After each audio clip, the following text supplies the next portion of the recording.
ఇక రెండో అంశం నిన్న జరిగినటువంటి తెలుగుదేశం పార్టీ జనసేన కలిసి నిర్వహించినటువంటి బహిరంగ సభ. ఇది నారా చంద్రబాబు నాయుడు గారి కుమారుడు లోకేష్ ఒక సుదీర్ఘమైన పాదయాత్ర చేశాడని, ఆ పాదయాత్ర చాలా గొప్పదని, ఆ పాదయాత్ర ముగింపు సందర్భంగా యువగళం నవశకం అనేటువంటి పేరుతో విజయనగరం జిల్లా పోలేపల్లిలో ఓ పెద్ద బహిరంగ సభ నిర్వహించాలని తలపెట్టారు. చాలా పాఠం చేశారు, స్పెషల్ ట్రైన్స్ వేశారు, బస్సులు వేశారు, రాష్ట్ర నలుమూలల నుంచి జనాన్ని సమీకరించేటటువంటి కార్యక్రమం చేశారు. 6 లక్షల మంది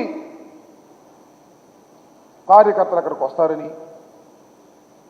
జనసేన తెలుగుదేశం పార్టీ కలిసి అద్భుతమైనటువంటి ఒక పబ్లిక్ మీటింగ్ని ఏర్పాటు చేస్తున్నామని, లోకేష్ గారు యువగలం పూర్తయిన సందర్భంగా దీన్ని నిర్వహిస్తున్నామని చాలా ఆర్భాటం చేశారు, చాలా గందరగోళం చేశారు, చాలా పెద్ద ఏర్పాట్లు చేశారు. చివరికి చూస్తే ఆ బహిరంగ సభ తుస్సుమనిపించే స్థాయిలో జరిగింది. ఏంటంటే రాంబాబు గారు తుస్సుమనే స్థాయిలో జరిగింది, పెద్ద పెద్ద విజువల్స్ చూశారు కదా అని చాలామంది అనొచ్చు. నేను మనవి చేస్తున్నా, 6 లక్షల మంది వస్తారని ప్రచారం చేసుకుంటే ఎంతమంది వచ్చారు? వచ్చిన వాళ్ళు ఎంతసేపు ఉన్నారు? ఎవరు ఉపన్యాసాలు విన్నారు? మధ్యలో ఎందుకు వెళ్ళిపోయారు? దీన్ని విశ్లేషించుకోవాల్సినటువంటి అవసరం తెలుగుదేశం పార్టీకి జనసేనకి ఉంది అని ఈ సందర్భంగా నేను చెప్పదలుచుకున్నా. ఇంకో అంశం ఏమిటంటే, అసలు యువగణం ఈ మొత్తం 3132 కిలోమీటర్లు లోకేష్ బాబు నడిస్తే ఆయన ఏమి సాధించాడు? ఏమి సమస్యలు తెలుసుకున్నాడు? ఏ సమస్యల్ని పరిష్కరించడానికి అక్కడ పరిష్కార మార్గాలు చెప్పాడు? ఏమి లేవు. అదేమంటే ఇది యువగళం ముగింపు సభ, యువగళం నవశకం అని చెప్పారు. మన దానిలో లోకేషే మనం మాట్లాడాడు, ఇది యువగళం ముగింపు సభ మాత్రమే కాదు, యుద్ధం ప్రారంభమైంది, యుద్ధ బేరి మోకిస్తున్నాం ఎన్నికలు అని చెప్పారు. ఏం మోగలే అక్కడ యుద్ధ బేరి. ఇష్టం వచ్చినట్టుగా మాట్లాడేటువంటి ప్రయత్నం చేశారు. అదేమంటే మన పవన్ కళ్యాణ్ గారు, చంద్రబాబు నాయుడు గారు, తెలుగుదేశం జనసేన కలిసి నిర్వహిస్తున్నటువంటి పెద్ద బహిరంగ సభ అన్నారు. తొలి బహిరంగ సభ కూడా అన్నారు. నేను మనవి చేస్తున్నా, అసలు మీరు ఎప్పుడు విడిపోయారు? చంద్రబాబు నాయుడు గారు, పవన్ కళ్యాణ్ గారు ఎప్పుడు విడిపోయారు? ఎప్పుడు విడిపోలేదు. తెలుగుదేశం పార్టీకి అనుకూలంగా ఏ విధంగా అయితే పోటీ చేస్తూ బాగుంటుందో ఆ విధంగా పోటీ చేసే కార్యక్రమాలు చేశారు. 2014లో ఆయనకి సపోర్ట్ చేశారు. 2019లో విడిపోయి పోటీ చేస్తే చంద్రబాబు నాయుడు గారికి ఉపయోగం కలుగుతుందని అనుకొని విడిపోయి పోటీ చేశారు.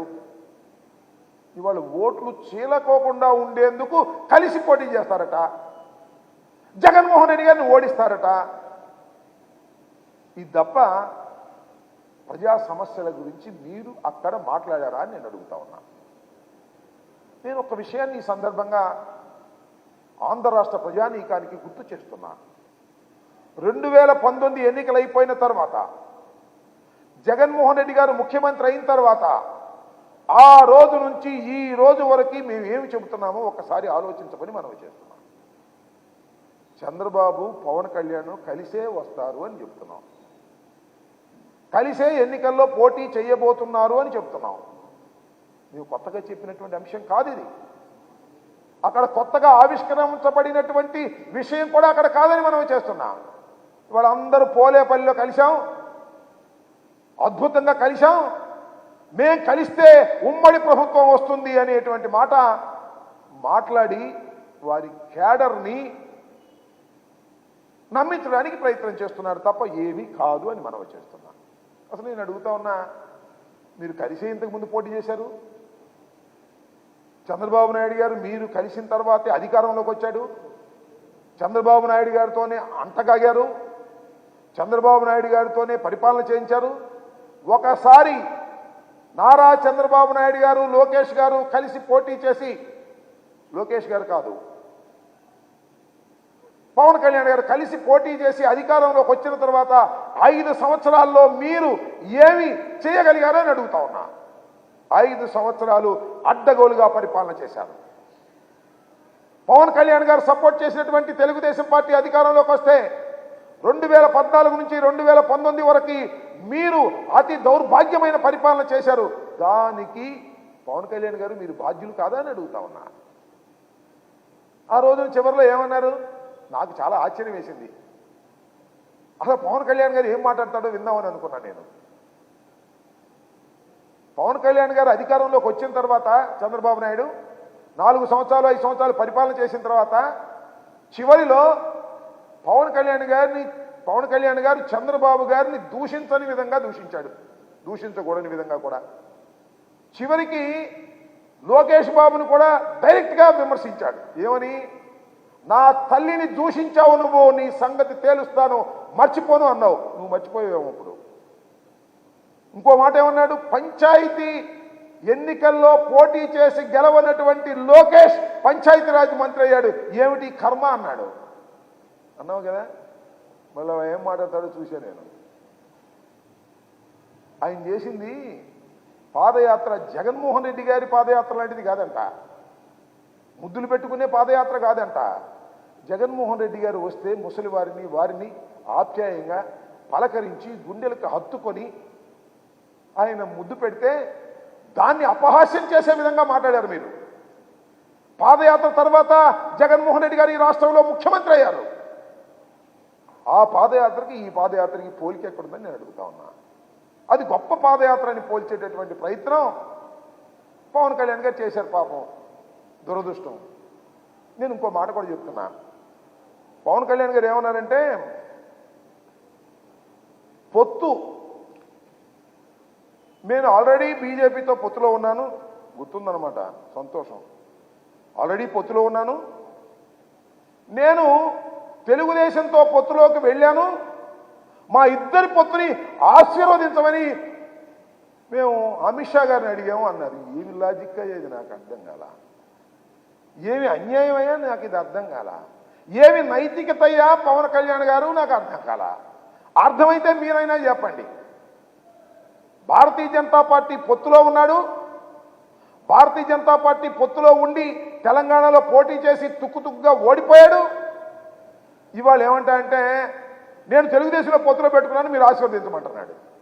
అంటే అసలు పొత్తులో ఉన్నావా లేదా? నీకు అలవాటే లేదు. రాజకీయంగా ఒకరితో పొత్తులో ఉండి మరొకరితో రహస్యంగా సంసారం చేయడం నీకు రాజకీయంగా కాకపోయినా నీకు నిత్య జీవితంలో నీకు అలవాటే. అదే పద్ధతుల్లో ఇవాళ ఇక్కడ బంధం కొట్టుకోకుండా అక్కడికి వెళ్ళి వాళ్ళతో బంధం పెట్టుకొని ఈ బంధం వారిని ఆశీర్వదించమని అడిగేటటువంటి దిగజారుడు రాజకీయాలు చేస్తున్నటువంటి వ్యక్తి ఇవాళ పవన్ కళ్యాణ్ గారని ఈ సందర్భంగా నేను మనవి చేస్తున్నాను. అంతేకాదు, ఆ పవన్ కళ్యాణ్ గారి పక్కన ఉంటాడు కదా నాదెళ్ల మనోహర్ గారు, ఏమన్నాడు చూసారా? ఎప్పుడైతే చంద్రబాబు నాయుడు గారిని అరెస్ట్ చేశారో లోకేష్ బాబుని నాయకుడిని చేయాలని మేము ప్రయత్నం చేస్తున్నాం అన్నాడు. మీ బతుకు చెడ. మీ పార్టీ పుట్టింది లోకేష్ బాబుని బలోపేతం చేయడానికా అని అడుగుతా ఉన్నా. మీరు బలోపేతం కావడానికా, లేక తెలుగుదేశం పార్టీని బలోపేతం చేయడానికా, లేక లోకేష్ని బలోపేతం చేయడానికా నేను అడుగుతా ఉన్నా. ఏమిటి మాటలు నాకు అర్థం కాలేదు. మీది ఒక రాజకీయ పార్టీ, మీ రాజకీయ పార్టీ మరొక రాజకీయ పార్టీలో ఉన్నటువంటి ఒక అసమర్థుడైనటువంటి రాజకీయ నాయకుడిని, తిరస్కరించబడినటువంటి రాజకీయ నాయకుడిని బలోపేతం చేయడానికి ప్రయత్నం చేస్తున్నారని నాదెళ్ల మనోహర్ అంటే కాముగా కూర్చున్నాడు పవన్ కళ్యాణ్ గారు. నాకు అర్థం కాల. ముందు రాకూడదు అనుకున్నా అంట. ఎందుకంటే నేను వస్తే ఆయన బలపడ్డు కాబట్టి ఆయన్నే బలం చేకూర్చే విధంగా మేము రాకూడదు అనుకున్నాం. తర్వాత మళ్ళీ రావాలని నిర్ణయించుకోండి. మీరు ఎందుకు రాకూడదని అనుకున్నారో, ఎందుకు తర్వాత రావాలని అనుకున్నారో జనానికి తెలియదు అనుకుంటున్నారా? మీ ప్యాకేజీ డ్రామాలు ఎవరికి తెలియదు అనుకుంటున్నారా? చంద్రబాబు వెళ్ళి ఇంటికి వెళ్ళి బతిమలాడి ప్యాకేజీలు మాట్లాడుకున్న తర్వాత కదా లోకేష్ గారికి యువగళం ముగింపు సభకి పవన్ కళ్యాణ్ గారు బయలుదేరి వెళ్ళింది. ఇలా ఒక దౌర్భాగ్యమైనటువంటి రాజకీయాలు చేసేటటువంటి పరిస్థితి అక్కడ చేశారు. అంతేకాదు ఆయన లోకేష్ మాట్లాడుతున్నాడు నిన్న. మరి తెచ్చుకున్న ఆవేశంతో మాట్లాడుతున్నాడో లేకపోతే మరో రకంగా మాట్లాడుతున్నాడో, బుద్ధి జ్ఞానము రెండూ లేకుండా మాట్లాడుతున్నాడు. ఎందుకంటే ఆయనకి రెండూ లేవనే విషయం జగద్విదితమైనటువంటి అంశం. యుద్ధం ప్రారంభమైంది. తాడేపల్లి ప్యాలెస్ తలుపులు పగలగొడతాం. ఏం మాటలయ్యా, నాకు అర్థం కాలేదు. తాడేపల్లి ప్యాలెస్ తలుపులు పగలగొట్టేంత గొప్పవారా మీరని అడుగుతా ఉన్నా. అంత ప్రజాబలం ఉందా మీకని అడుగుతా ఉన్నా. మీకు అసలు తలుపులే లేవు ఈ రాష్ట్రంలో. ఎవడన్నా వచ్చి అలా డోర్ కొట్టి అయ్యా అని పిలుద్దామంటే తలుపులే లేని సన్నాసులు మీరని మనం చేస్తున్నా. చంద్రబాబుకి ఈ రాష్ట్రంలో తలుపులు లేవు అంటే ఇల్లు లేదు, లోకేష్కి ఇల్లు లేదు, పవన్ కళ్యాణ్కి ఇల్లు లేదు. ఈ రాష్ట్రంలో ఇల్లు లేని వారు మీరు. ఈ రాష్ట్రంలో ఉండి తాడేపల్లిలో జగన్మోహన్ రెడ్డి గారి ఇంటి తలుపులు పగలగొడదామని అనుకునేటటువంటి దుర్బుద్ధి ఉన్న మీకు ఈ రాష్ట్రంలో మీకు ప్రజాదరణ ఎందుకు ఉంటుంది అని అడుగుతా ఉన్నా. ప్రజాదరణ ఉండేటటువంటి అవకాశమే లేదు. గుర్తుపెట్టుకోమని మనవి చేస్తున్నాను. ఒక్క విషయం చాలా స్పష్టంగా రాష్ట్ర ప్రజలు అర్థం చేసుకోవాలని మనవి చేస్తున్నాను. ఇవాళ ఆ వేదిక మీద నారా చంద్రబాబు నాయుడు గారు, లోకేష్, బాలకృష్ణ, మన పవన్ కళ్యాణ్ నలుగురు ఏకమై కూర్చున్నారు. అంటే ఒకే ఫ్రేమ్లోకి నలుగురు వచ్చారంటే జగన్మోహన్ రెడ్డి గారిని చూసి ఎంతగా భయపడుతున్నారో అర్థం చేసుకోమని మనవి చేస్తున్నాం. ఈ రాష్ట్రంలో జగన్మోహన్ రెడ్డి గారు అధికారంలోకి వచ్చిన దగ్గర నుంచి ఇప్పుడు వరకు దినదిన ప్రవర్ధమానంగా పెరుగుతున్నటువంటి రాజకీయ నాయకుడే తప్ప ఏ మాత్రం ప్రజల యొక్క విశ్వాసాన్ని కోల్పోనటువంటి వ్యక్తి జగన్మోహన్ రెడ్డి గారిని మనవి చేస్తున్నాం.